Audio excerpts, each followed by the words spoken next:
Patty Miner in City Hall. None of the four candidates have ever won elected office. Each has crisscrossed the city campaigning from a distinct perspective. The perennial Green Party candidate, Howie Hawkins.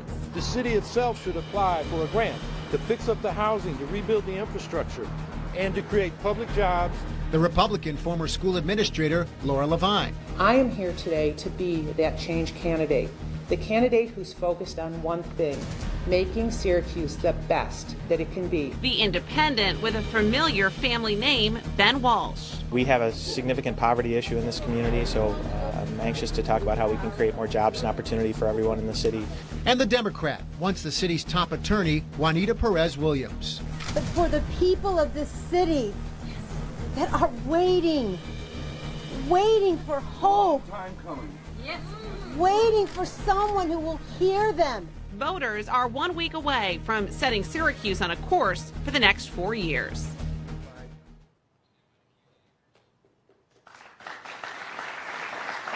Good evening, everyone. I'm Matt Mulcahy. And I'm Megan Coleman. Thanks so much for joining us tonight for our special broadcast here on NBC3. Decision 2018, the race for Syracuse mayor. We are broadcasting live tonight from the Gateway Center on the campus of SUNY ESF. Now, just 1 week from tomorrow, voters will go to the polls and elect the person who will take the helm of the city of Syracuse for the next 4 years. Already, there's been months of campaigning that's really brought us to tonight. And over the course of the next hour, we will learn a whole lot about the candidates for mayor here in Syracuse. But let's begin with an introduction for our candidates here tonight. The independent, Ben Walsh. The Green Party candidate, Howie Hawkins. The Democrat, Juanita Perez-Williams. And the Republican, Laura Levine. Now, a few housekeeping notes before we get going with the questions and opening statements tonight. Each candidate will have an opening remark of 1 minute. Then when we get to the questions, they'll have 1 minute to answer each of the questions. They also get 2 rebuttals throughout the debate of 30 seconds each, kind of a wild card opportunity to add something extra.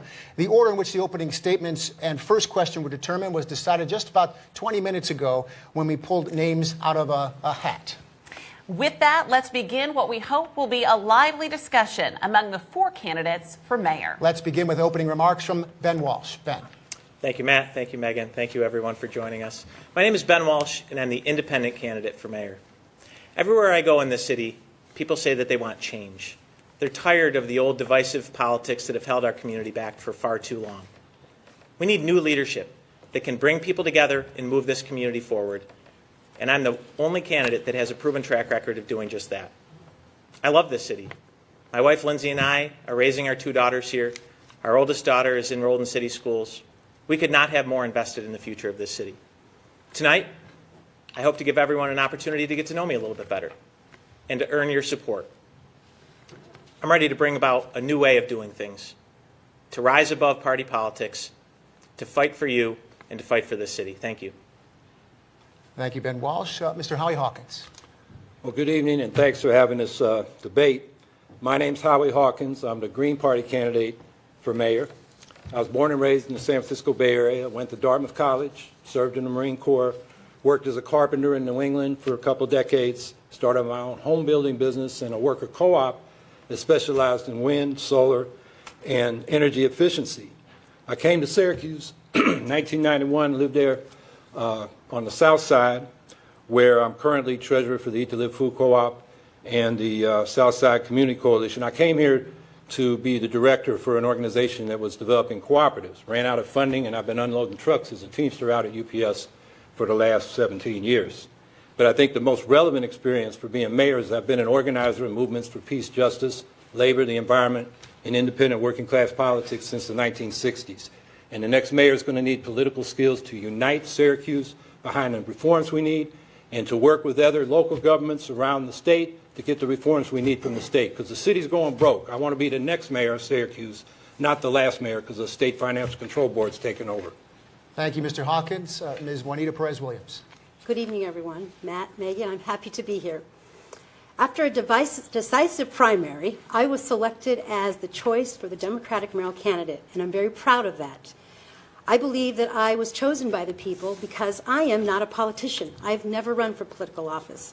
I'm a mother, I'm a grandmother, and like everyone else in this city, I want something new. I want a real leader that can effectuate change. I'm a former lieutenant commander in the United States Navy. I've been an attorney for the state of New York and for the city of Syracuse. That's the type of leadership people in the city want to see. My relationships throughout the state and county have allowed for 9 mayors throughout our county, our region, and our state to endorse me as the leader for the city of Syracuse. You're going to hear a lot of good ideas tonight from all of my opponents, but at the end of the day, who can truly effectuate the change? And I'm offering that it is someone who has the leadership experience that I have, the qualifications at an organizational level of complex crises, and also someone who has the relationships throughout the state that continue to move our city forward, not just for a few of us, but for all of us. I'm going to be a mayor for everyone. Thank you. And Laura Levine.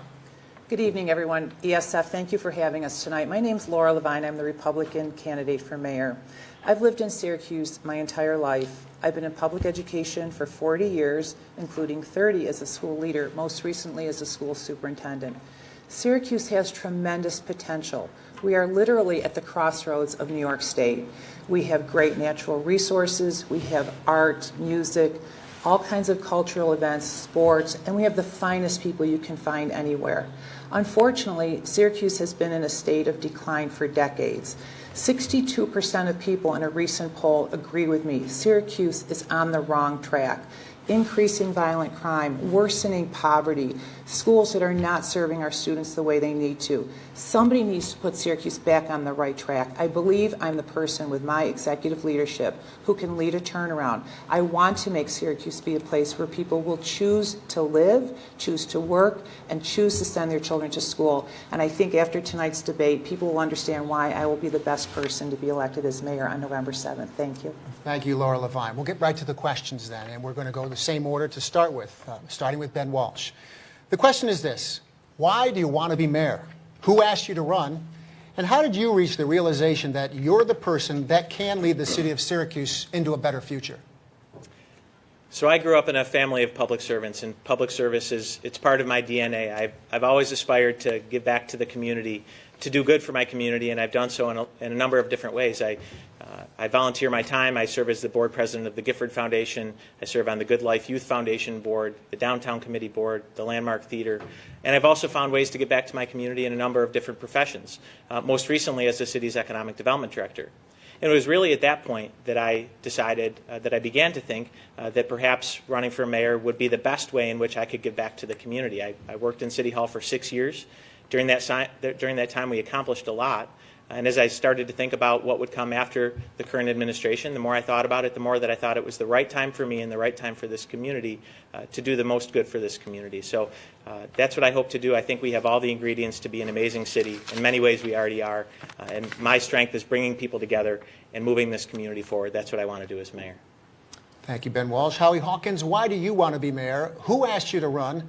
And how did you reach the realization that you're the person that can lead the city of Syracuse to a better future? Well, who asked was people on the street around the community. I've run many times for local office and state office, and they say, keep running, because we like the solutions you're offering.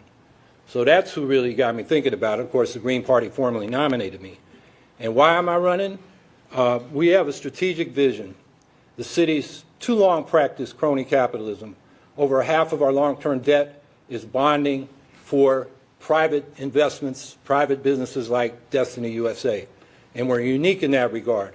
And that crony capitalism hasn't worked. It's supposed to trickle down to the neighborhoods and out to the neighborhoods, and it hasn't. Number of high-poverty neighborhoods has increased fourfold since 2000. So this whole platform I'm presenting, a lot of concrete proposals, flows from a strategic vision of uplifting poor and working-class people in this city. That will cut the crime, improve the schools, and then the city becomes more attractive to middle-class people and businesses, and then we can all prosper together in this city. And how did I come to the realization? Like I said, I've been an organizer since the 1960s, and I think what's been missing is a way to pull together the people of the city and other local governments around upstate, because we're all suffering from fiscal distress and highest in the nation property taxes. So we need reforms from the state. Thank you, Howie Hawkins. Juanita Perez-Williams, I'll abbreviate the question, but why do you want to be mayor, and who asked you to run? Well, you know, I am not a politician, as I said, and so when I started to see the people that were lining up to be the next mayor, I started to talk to my neighbors and friends about the change that we really need here. I have a story map that's very similar to the people here in the city of Syracuse. I lived in poverty as a child and overcame much adversity to get myself through college, to earn my way through law school as lieutenant commander in the United States Navy. And I knew my story resonated with people. So while my friends came together to run a separate campaign trying to get me to quit my job and to start running for mayor, I kept knocking on doors and kept listening to people. And what they said was, Juanita, you hear us, you connect with us, you'll come back to us. And when we had this primary, the people spoke. I was the one that they wanted to be there for them because I hear them, I hear their voices, and they're not being heard by other leadership in this city. So I'm in this to win, and I'm in this for the little girl I met at Blodgett who said to me, and looks a lot like me, when I grow up, I want to be a mayor like you. That's why I'm in this race. Laura Levine, why do you want to be mayor? Who asked you to run?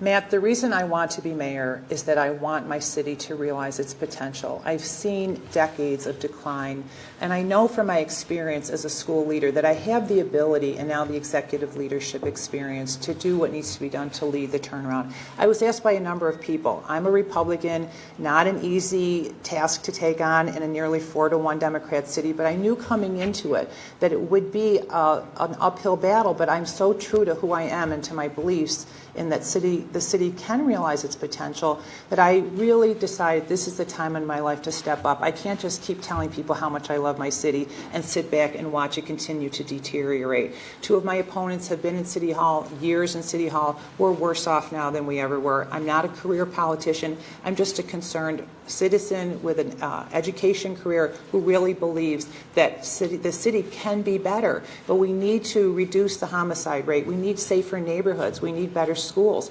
We need someone to connect people to jobs and to alleviate this worsening poverty. So I'm interested in doing what I can to help my city, and I think the best way to do it is to serve the city as mayor. Thank you. Megan. Our next question comes thanks to our partnership with SUNY ESF, our gracious host tonight.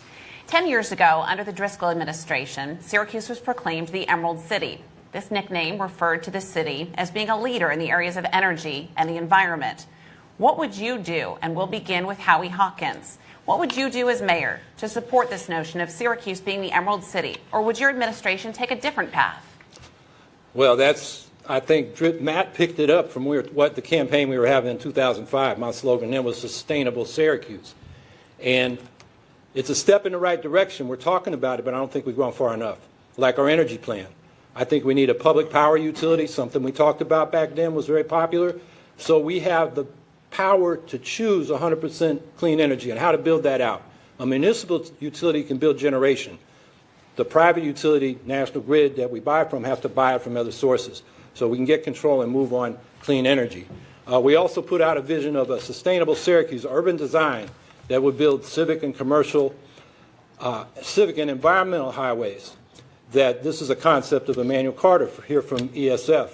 And his idea was to rebuild the Onondaga Creek corridor around a restored creek, make that riverfront property, have agriculture in that area, rebuild the creek so it's a basis for rebuilding the south side.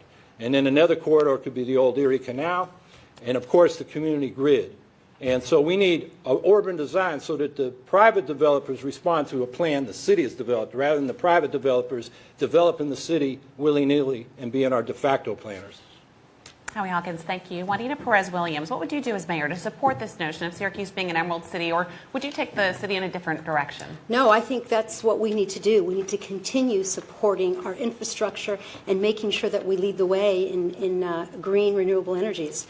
While I disagree with our president, who has withdrawn from the Paris Climate Accord, I believe that Michael Bloomberg has it right when he talked about our cities leading the way for economic sustainability. So I'd like to talk about new things that we can do as we move forward. I'd like to talk about idling laws in our city that many cities have throughout the country, because we can do that with our own municipal fleets to ensure that we're taking care of our children, many who have asthma, because of these trucks and cars throughout our highway that continue to put carbon emissions throughout our city. I also want to focus on deconstruction methods as we start to deal with blight in our neighborhoods, focusing on ways that we can save many of the historical objects throughout our housing. I'd also like to focus on on a way we deal with our infrastructure, with ensuring that everything we put underneath our city perhaps focuses on geothermal energy, which we know in our city we have a quality craftsmanship from coolants from years ago. And last, I'd like to talk about bringing OnTrack back, a new accessible transportation system that perhaps is a light transportation railway that can help us as we focus on 81 and start to create a desirable city for many of the millennials that continue to come here. Ms. Perez-Williams, thank you. Laura Levine, what would you do if elected mayor to support this notion of Syracuse being an Emerald City, or would you choose a different path? I would start by updating the Syracuse sustainability plan that I read that appears to be several years old. We need to do an assessment of where we are as a city and identify what have we done, what have we accomplished that we set out to do, and what has been sort of languishing as a result of inaction on that plan. I would also make sure we capitalize on the use of this gem of ESF. I've read the ESF newsletters. There's so much that we could be doing in the way of public information to all of the residents, things that we can do in our own homes. For example, my husband uses scraps of wood that get thrown away by some of the big box stores, and he makes handmade wooden pull toys and he gives them away to children in food pantries. There's so much we can be doing on an individual level, but also on a more macro level. I don't think we've been asked enough about infrastructure in this mayoral campaign. We don't have a plan for our infrastructure, and as a result, we're responding to crisis after crisis. So we end up paying overtime for water main breaks. We end up paying premium prices for valves and parts. We need a plan. We need to be identifying every possible source of revenue to update it, so we're not running our water through wooden and brick pipes, which is what we're doing now. And at the same time, we would have the added benefit of creating hundreds of jobs, which would be lifting people in Syracuse out of poverty. Ms. Levine, thank you. Mr. Walsh, what would you do if elected mayor to support this notion of Syracuse being the Emerald City, or would you choose a different path for the city? So we're back up here at SUNY ESF, where I actually used to work for the SUNY Center for Brownfield Studies. So I have a specific interest in looking at our real and perceived contaminated properties in the city and trying to get them back into productive use. We're a post-industrial city, and there's a lot of opportunities to put underutilized properties into productive use. So I would look at our brownfields. I'm also proud that during my time at the city, we came up with incentives to incentivize property owners to achieve LEED certification when they were building and renovating their buildings to make them environmentally sustainable. I think that we need to continue to try to be a more walkable and bikeable city. The reality is there's a lot of people that live in the city that don't have cars and don't move around the city in cars. For those that walk, we need a comprehensive sidewalk improvement program that not only replaces and restores sidewalks, but also makes sure that they're clear of snow during the winter when many people are trying to get around. We need to continue to add bike lanes throughout the city to make it safer to bike around here. And finally, I'd be remiss if I didn't mention the opportunity with Route 81. I'm a strong proponent of the community grid option because we need to build our city for those that live and work here, not for those that are just passing through in their cars. Mr. Walsh, thank you. Matt. Juanita Perez-Williams, next question. 2 years ago, I walked the streets of Syracuse for a story with the author of the poverty study that ranked Syracuse #1 in the country for concentration of poverty for African Americans and Hispanics, and whites were not far behind on that. What elements within the power of the mayor's office can end the cycle of poverty, and how would you marshal the power of other public and private entities to make a difference? Well, here's what I would do as mayor, Matt. I would care, because that's what we need to do. We need to stop saying that this problem is so overwhelming or it's been with us for so many generations that we can't overcome it. We need a mayor that cares, and we need a mayor that has that approach with every public servant in this city. So as we move forward, no one drives by those who are walking down our streets in late hours of the night and have their children with them, or walks by or drives by when we see blighted housing and feel that that's not our responsibility. I want a city that cares. And one of the things that I'm going to do in showing the people of the city that we care is do something with the deplorable water policy that we have in this city. I'm going to start with making sure that no longer exists, because when a landlord doesn't pay their water bill, we turn it off. And we turn it off on children, families, the disabled, seniors, and we do that because we're not thinking of those that are trying so hard to get ahead. So I'll start there. Then I'm going to move to talking about how we provide opportunity. We need to create jobs and activities for our young ones throughout our city and for those that are trying so hard to get ahead. And we can do that with the many assets that we have here, focusing on our rezoning to create jobs for people who want to be in business, who want to help rebuild homes, to focus on local businesses here that can be enhanced and provide more job opportunities. And then I want to work closer with the county to ensure that we're following those on public assistance and ensure that we're supporting their very efforts. Thank you. Laura Levine. We've spent millions of dollars on economic development. As a result, the Brookings Institute ranked us 100th out of 100 metropolitan areas our size for economic growth. The National Census Bureau just revealed that the national poverty rate decreased to 12%. Syracuse's increased from 31 to 32%. We went from being the 29th most impoverished city in the country to the 13th most impoverished city in the country. If we continue on this track, we're going to be #1 for poverty in the country. The key to lifting people out of poverty is a way of, I look at it in terms of triangulating our three main topics. #1, increasing violent crime and public safety, jobs and poverty, and schools. We need to ensure that more students are graduating on time with their cohort and that they have adequate post-secondary plans. So not only do we need to create more jobs in Syracuse, we need to do a better job of preparing our workers for the jobs that exist. We have manufacturing jobs in central New York right now that are going unfilled because people don't have the right skills for those jobs. And those manufacturers are telling us it takes 1 to 2 years to train those people for those jobs. We need a multi-pronged approach. It involves looking at public safety as our #1 priority, schools, and jobs. Thank you. Mr. Walsh. We need to attack poverty at every level: housing, education, and through economic development. Specifically, we need to create jobs. I mentioned earlier that I've knocked on a lot of doors in this city, and what I hear time and time again is people want opportunity. They want jobs. I heard specifically that young people are looking for opportunities. I've recently announced a youth summer employment program. When I started to research the topic, I found that our largest summer youth employment provider, CNY Works, employs 475 young people every summer. That's the good news, until you find out that they receive 2,000 applications every summer. They're turning away 3/4 of the kids that are taking the initiative to fill out applications that want a job because the jobs aren't available for them. When I found that out, I reached out to my partners in the private sector. I immediately rounded up about a dozen businesses, some of the fastest growing, most successful businesses in the city, who have stepped up and offered to provide opportunities for those young people in their offices. That's just one small example of where we can do better. We also need to remove barriers from those businesses locally here that are trying to create jobs, that are trying to grow, but all too often run into red tape. I made a lot of progress during my time at City Hall in streamlining the process. I look forward to picking up where I left off. Thank you. Howie Hawkins. Well, when we talk about concentrated poverty, we're talking about segregation by economic class and race. And the poor are isolated from the resources and opportunities and knowledge that middle-class people take for granted.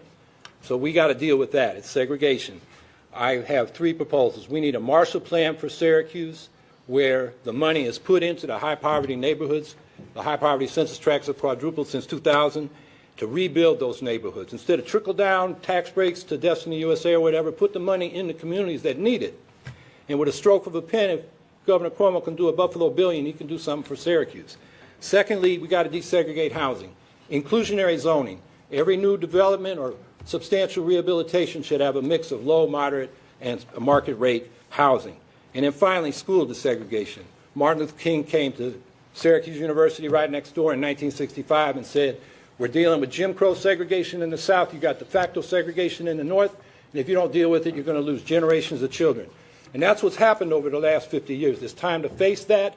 The school district lines are as effective as Jim Crow laws in segregating our kids, and we got to address that problem. Thank you. Our next question focuses on an important issue for our community. One of you will likely be in office when the Interstate 81 construction project gets underway, a project that will have an impact on the Syracuse area and the central New York region for generations to come. Do you support replacing the highway as it currently exists, creating a community grid, or building a tunnel? What do you envision as the greatest challenges of that option, and how will it bring the most significant benefit to our community? And we'll begin with Laura Levine. I don't favor replacing an elevated viaduct. My opponents have come out clearly and early on in favor of the community grid. I don't understand why they are rushing to this conclusion when the results of a study have yet to be revealed.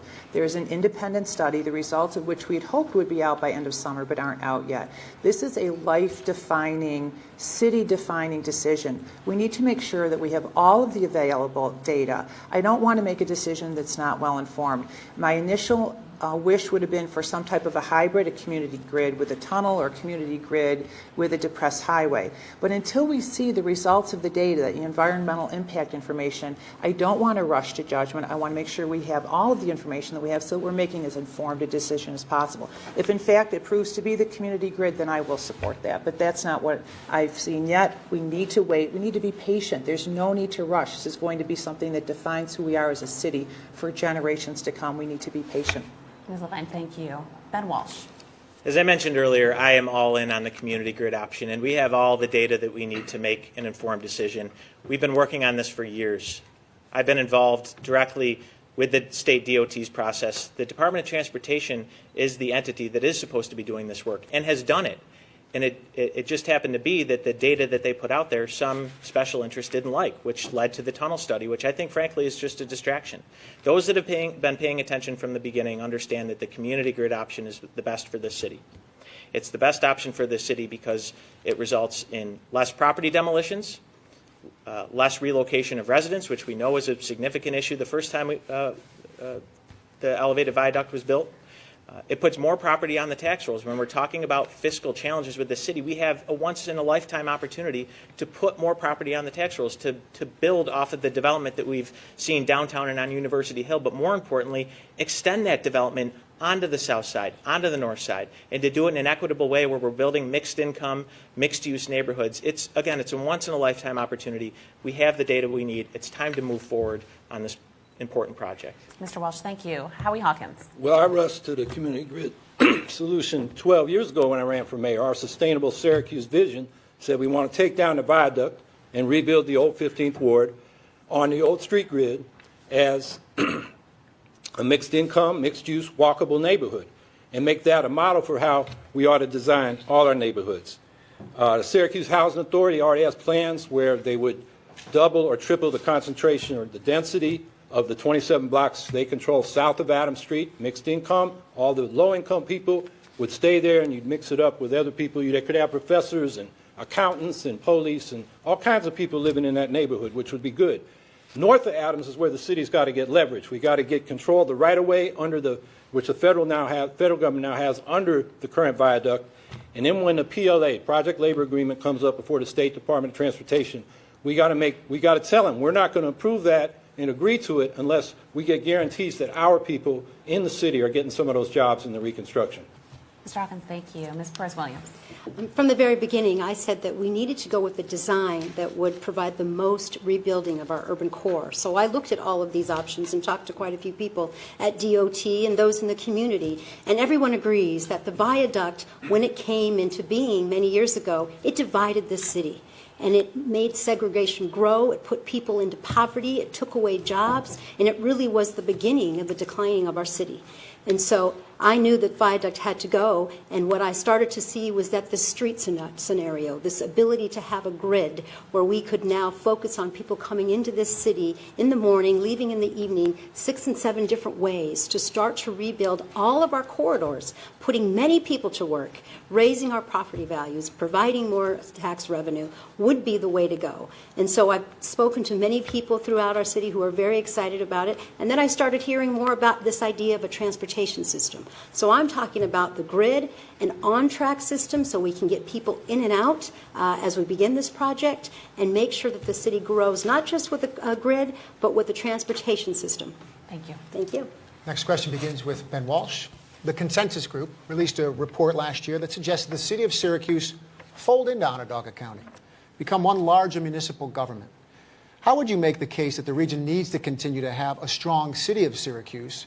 And going a step further, would you advocate for Syracuse becoming the bigger entity that stretches to the limits of Onondaga County? From the time I read the consensus report, I've been clear that I do not believe that the number 50 recommendation consolidating the city and the county government was in the best interest of the city. That's the litmus test for all of these recommendations for me. As mayor, I will look at it and ask the question, is it in the best interest of the city of Syracuse?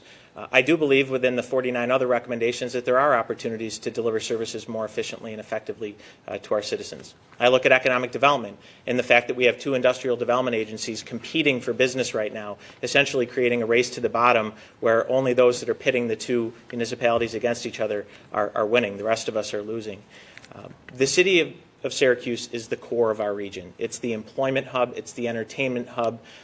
We do not come into this conversation from a position of weakness. We come from a position of strength. We bring a lot to the table. Again, I think we have to continue to be innovative in the way in which we look to govern. We know that the city's current path is unsustainable, so we need to be innovative and creative, but we always need to look out for the best interests of the city of Syracuse. Thank you. Mr. Hawkins. Well, when the Consensus Commission's governing proposal came out, I called it the consolidation of segregation. Didn't deal with schools or housing, and reduced Syracuse to a debt district paying extra taxes for our still unconsolidated segregated schools and for the pensions and health care of our former city employees. That's not good for the city. But I do believe we need a metropolitan municipality. We're one social and economic unit in the metro area. Metro government's the only way we can desegregate housing and schools, really. It's the only way we can have effective land use planning, because land use planning is vested in municipal governments in this state. And within a countywide or metro land use plan, we should have a federal model of metro government so that each town and the city can make the planning decisions and the zoning decisions and permitting decisions within that land use plan. And then the government itself should be proportionally represented, not winner take all, which is, we'd end up with like the county government. The suburban interests steamroll the city interests, and the city gets the short end of the stick. Thank you. Ms. Perez-Williams. You know, the people who came together should develop the consensus plan. I've always said it was commendable. I wish the city had stood up to make that plan, because we are the heart of this county. But at the end of the day, if they had just stopped at the 49 recommendations, I think we'd all be having a different conversation. Because I believe that there are many ideas there that we could implement, and the next mayor should move forward and start having these conversations. But that said, the merger of city and county government would never happen under my administration. Our city has been built on organic thinking. A city is built on democratic initiative, with people coming together where there are jobs, affordable housing, resources. All of our education and medical institutions are in the heart of this city. And I would not want it to ever merge with the county and dilute any of the services that are there for people. I was also concerned that we didn't talk about the school system, and I know many thought that that was difficult and it would cause the plan to be overwhelming. But that's important too. We cannot burden the city with legacy debt. So I would like to talk more as the mayor about what we can do. I really like the idea of tax-based tax sharing revenue throughout our county to ensure there's no competition when industry comes to the area. But the idea itself was good, minus the merger. Thank you. Laura Levine. I would not support having the city be subsumed under the county. There are some recommendations in the report that I think are worthwhile. I've said from the start that I think the Syracuse Industrial Development Agency and the Onondaga County Industrial Development Agency should be merged, but only if we have an agreement about ethics reform and banning pay to play. In my model, we would see 50% of the people on the new agency as residents of the city and 50% residents of the suburbs. The county exec would appoint the facilitator, who would be a non-voting person. With that said, I think the entire consensus report, when you stand back and look at it on a whole, is just a complete non-starter. I've said from the start they ignored the most important factor, and that is the city school district. People have told me for months what can be done about the schools. They're asking, they want improvement. So for the people who led that commission and put that report together to admittedly say, we didn't deal with the schools because it was too difficult, that's unconscionable to me. It should be scrapped. They need to go back and do what leaders do, which is deal with the difficult issues in the room. And in this case, it was the city school district. Thank you.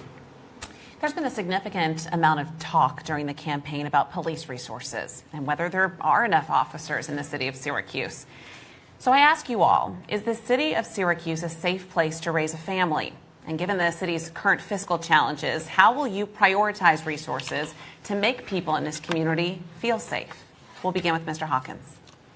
The only crime that's been going up, and the others have been going down, is shootings by youth.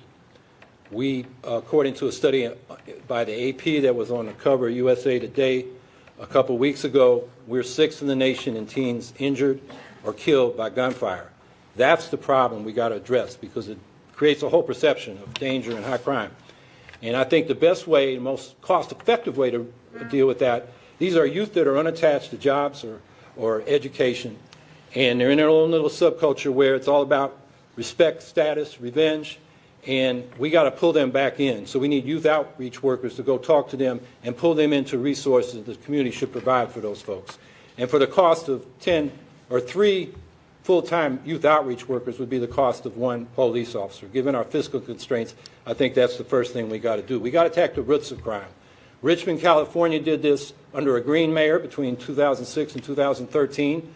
They also had community policing on the police side, and they reduced the murder rate, which was even higher than Syracuse's record last year, by 75% over those 8 years, and the property crime rate by 40%. So community policing and reaching these youth that are unattached.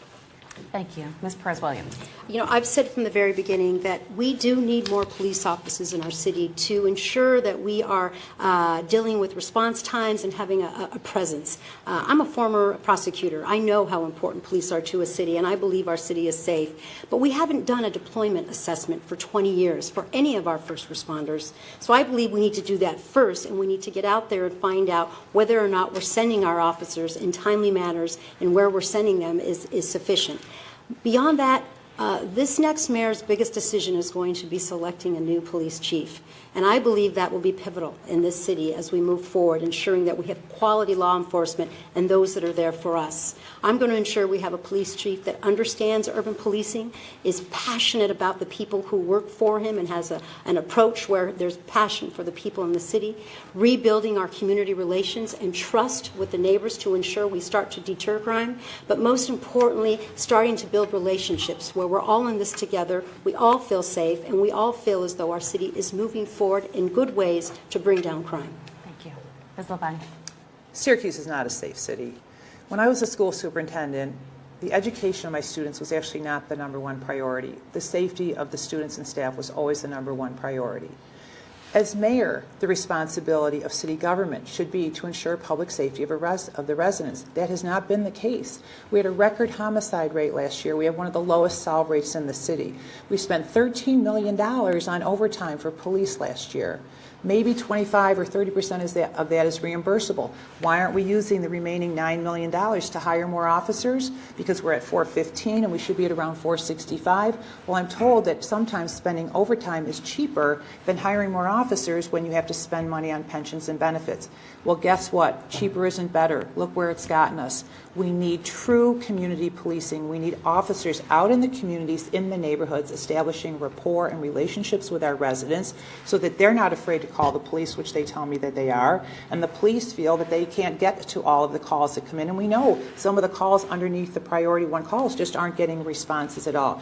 We need more police officers. All due respect, Juanita, at one point you did say we didn't need more officers, and you said that police don't deter crime. Police do deter crime because when you have concentrated poverty, you have concentrated geographic areas of crime. We would be deploying the police in those concentrated areas of crime. Fine, thank you. Mr. Walsh. Well, as I mentioned earlier, I am raising my family in the city, and I'm happy to say that for the most part we do feel safe. But I understand that's not the case for everyone in every neighborhood, so the goal has to be that everyone feels safe. In order to do that, we need to hire more officers. We need to do it not only to address the overtime issue. We spent $13 million on overtime. The city's structural deficit is $15 million.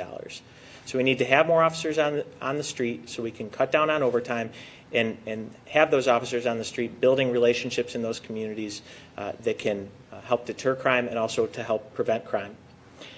It also will help with response times, which we know continue to be a real problem for the department and its current staffing. I think city residency is important. I think we need to make sure more police officers are living in the city. It's going to be on the negotiating table when I sit down as mayor to negotiate with the PBA on their next contract.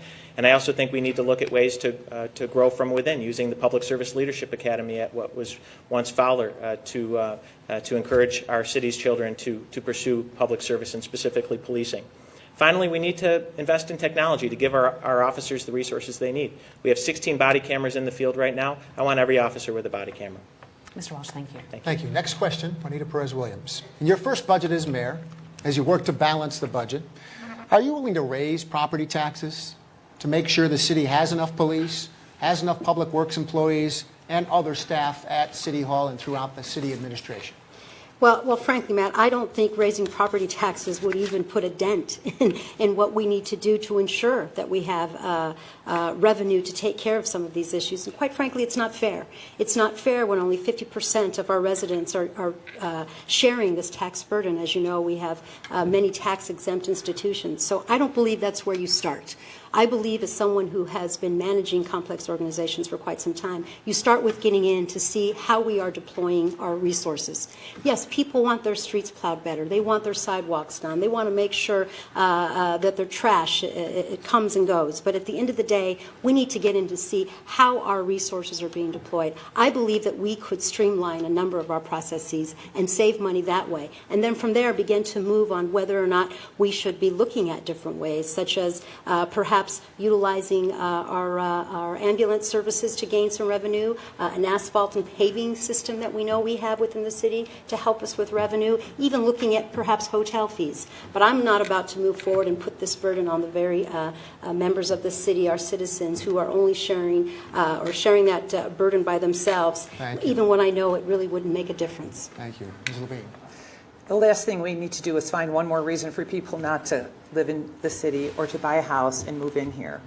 There are two ways to handle a budget. You have to assess where you're spending your money, look at your expenditures, and look for cost avoidances, and you have to generate revenue. That's what we've done in schools for years. That's what I did as a school leader. You have to go in and make an assessment and find out where is there wasteful, redundant spending. Fresh eyes are what are needed in order to do that. I'm confident that we will find places where we could be finding money that hasn't been spent or that could be more useful. We also need to generate more revenue. We have job-crushing fees and bureaucratic red tape at City Hall. Makes it almost impossible for people to come into the city and create new jobs or to sustain jobs. We seem to find more and more ways to make people jump through hoops and overcome obstacles to grow businesses and to start jobs here. We need to look for the cost avoidances and generate revenue. That's how you create a budget. I would not be interested in raising taxes. It would be giving people one more reason not to move into the city. Thank you. Mr. Walsh. Well, I think we've learned in recent years we cannot cut our way to prosperity.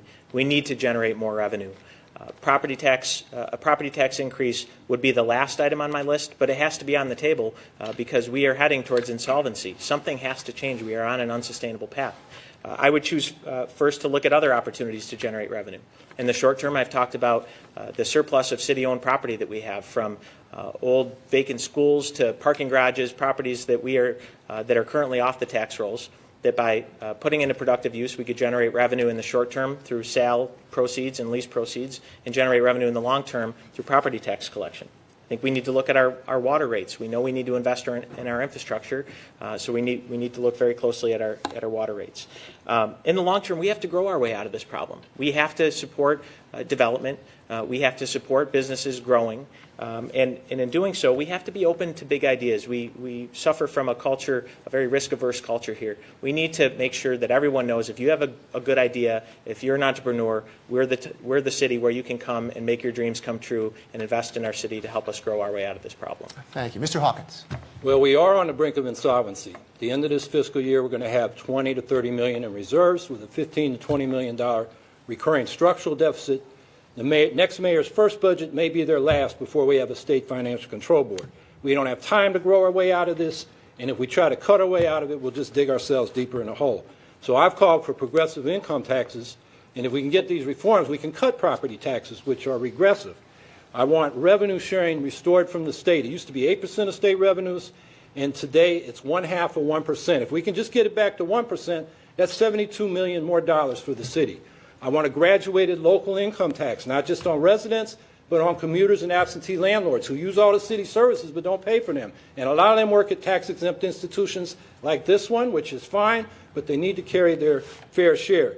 And if we could get the foundation restored for the schools, that's $83 million, and get a single-payer public health insurance plan, that would save the city and the school district combined $80 million. That's a total of $263 million. We got a $293 million city budget. There's plenty of money out there. We got to go get it, or we're going to have somebody else running our city. Thank you.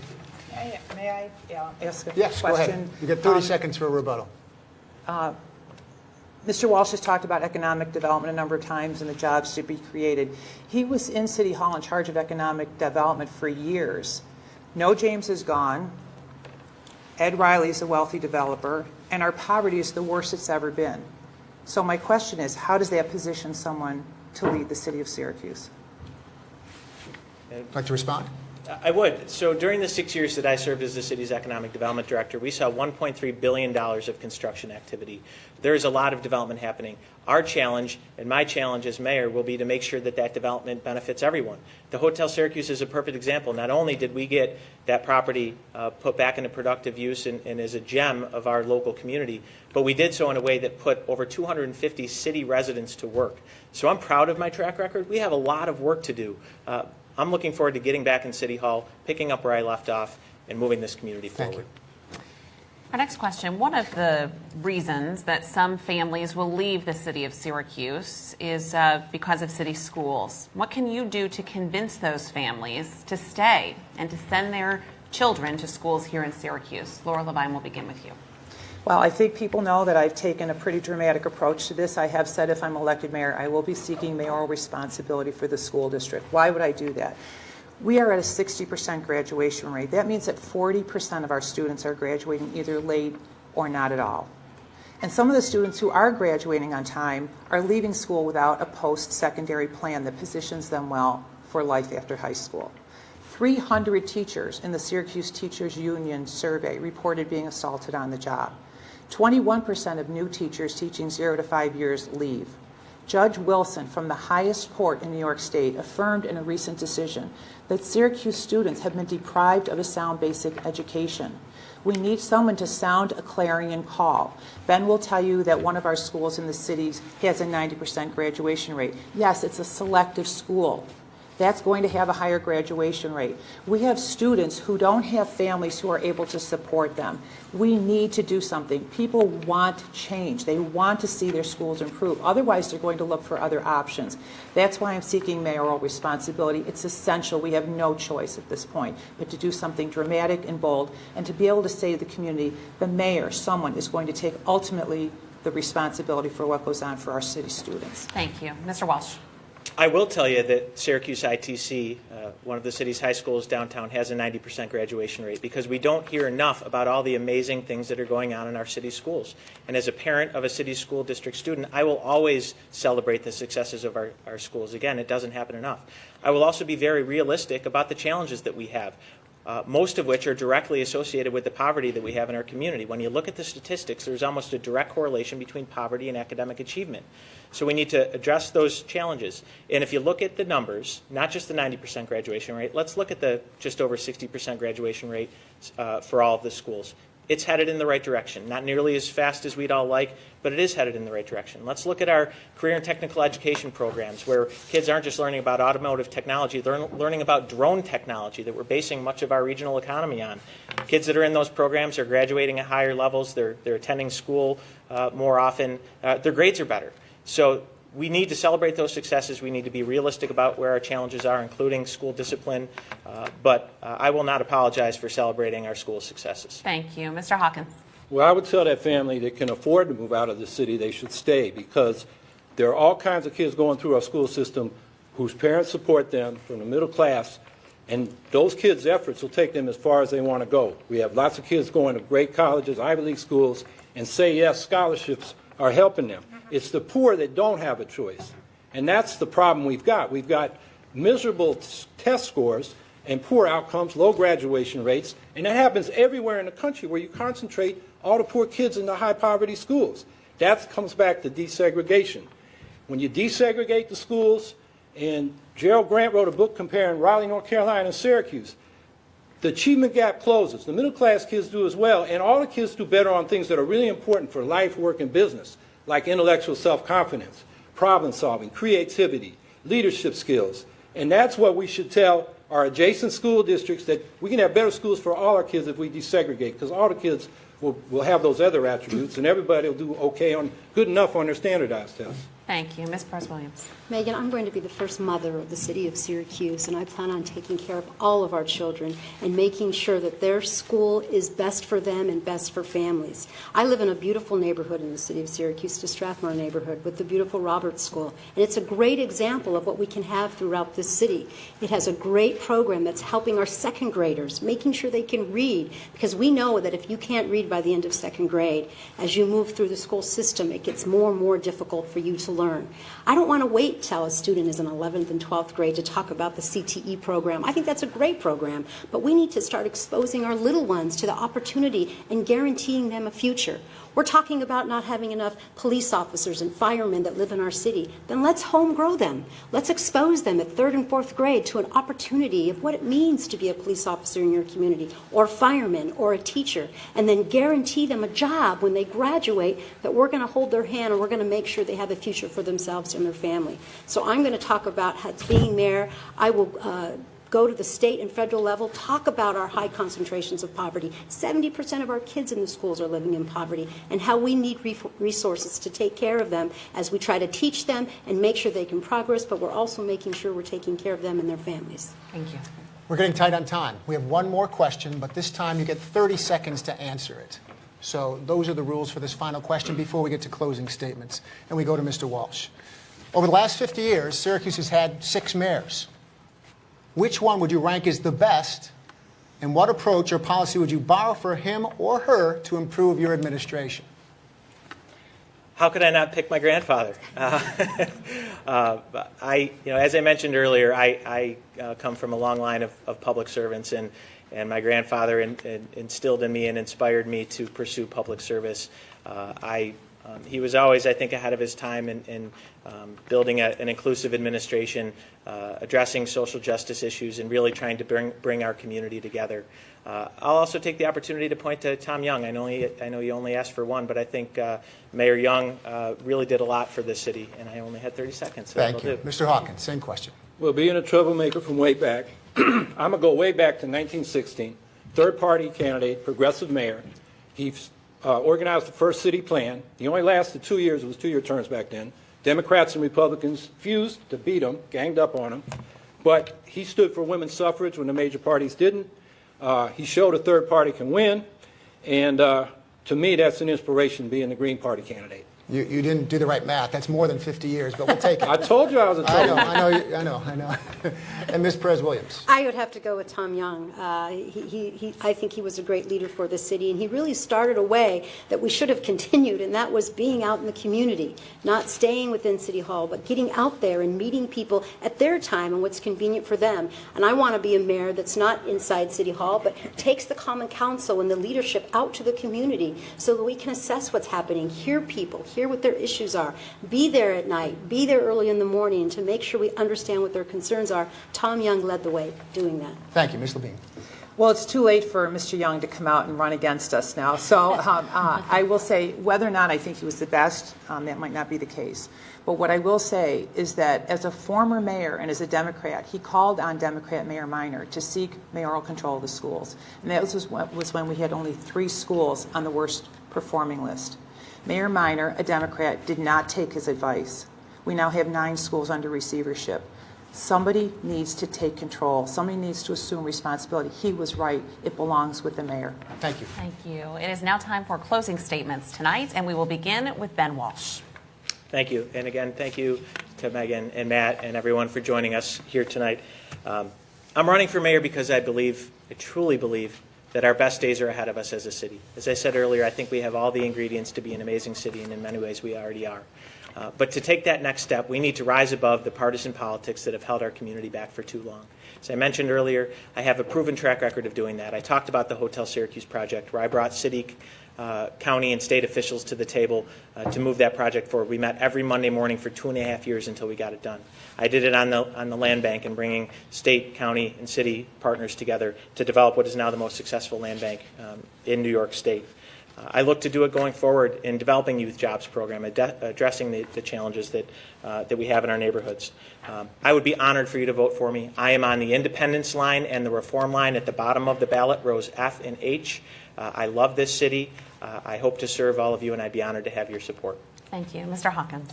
Well, I'm heading up a Green Party ticket that's offering concrete, realistic solutions to the top problems the city faces: fiscal crisis, high crime, high poverty, struggling schools. And I ask you all to think about our problems and think about the solutions we've offered, all of us, and then vote for the best candidate. If you look at the polls and think, I got to vote for this one or that one because they'll be the winner, if you don't vote for what you want, you'll never get it. Your vote is your voice to everyone who gets elected. And I have 3 running mates running for Common Council: Frank Sotera for Councilor at Large, Eric Graff in the 2nd Council District, and Serena Seals in the 4th Council District. And this city needs their new energy and ideas. We can't keep electing the same people from the same old parties funded by the same old money and interests and expect different results. We have serious problems in the city, and real solutions can't wait. Thank you. Ms. Perez-Williams. I got into this race because I am a citizen myself and was watching how the same old leadership continues to do the same old thing. We don't need legacies anymore. We don't need dynasties anymore. We need people who can resonate a message that gets people inspired to have a voice and to be involved in this city. When you hear me talk, I don't talk about what I want for this city. I talk about what the very people of this city want. I'm listening to them. They want to talk about a deer management program. They want to talk about an opioid process where we're taking care of our young people. They want to talk about gun violence in this city. These are the issues that are important to the people of the city of Syracuse. I've heard it. No more top-down approaches. No more about power and who we get to select to hire so we all stay together and continue to move forward by ourselves. This is about opening the doors of City Hall to the people of the city of Syracuse. They deserve it. They are waiting for someone who will lead them through a prosperity for everyone, and I'll be a mayor for everyone. Please vote for me on November 7th as your Democratic candidate. Thank you. Ms. Levine. Matt, Megan, I knew coming into this race as a Republican in a nearly 4-to-1 Democrat city that it would be a challenge. But I face challenges and I take them on, and I'm happy to do this because I really believe that Syracuse has tremendous potential and that I can lead Syracuse to that potential. House Speaker Tip O'Neill once said that all politics is local politics. And former Mayor LaGuardia said that when it comes to cleaning the streets, nobody cares if you're a Democrat or Republican. What's been most gratifying to me is the number of people who have set aside their preconceived notions about what they think about me. They see the picture of me. They know I'm a Republican. But when they sit down and talk to me and I can listen to them and listen to what their concerns are, it shifts their thinking. People are really thinking about who the best person is and not voting along party lines, which I think is a great thing for our city. I'm really excited to be able to think about leading the turnaround and putting Syracuse back on track. I ask for everybody to please vote on November 7th. Even if you don't vote for me, which I hope you will, please make your voice heard and cast a vote on November 7th. Thank you very much for having us tonight. Well, thank you all. You represent a historic group of people running for mayor of Syracuse, a group like we've really never seen before in this community collectively. And you all deserve credit for being willing to put yourself out there, spend so much time meeting with group after group and doing sessions like this. So we appreciate your running for office and dedicating your time to be part of this process and making this city a better place. Yeah, certainly. Just 1 week to go, just about, until your voice can be heard here in the city of Syracuse when a new mayor is elected for the next 4 years here. Thanks again to our studio audience and our 4 candidates for being with us tonight. We look forward to seeing you all on Election Day. And we encourage everyone to vote. That is our Town Hall, Your Voice, Your Future, Syracuse Mayoral Debate. For Megan Coleman, I'm Matt Mulcahy. Have a great night. We'll see you later on.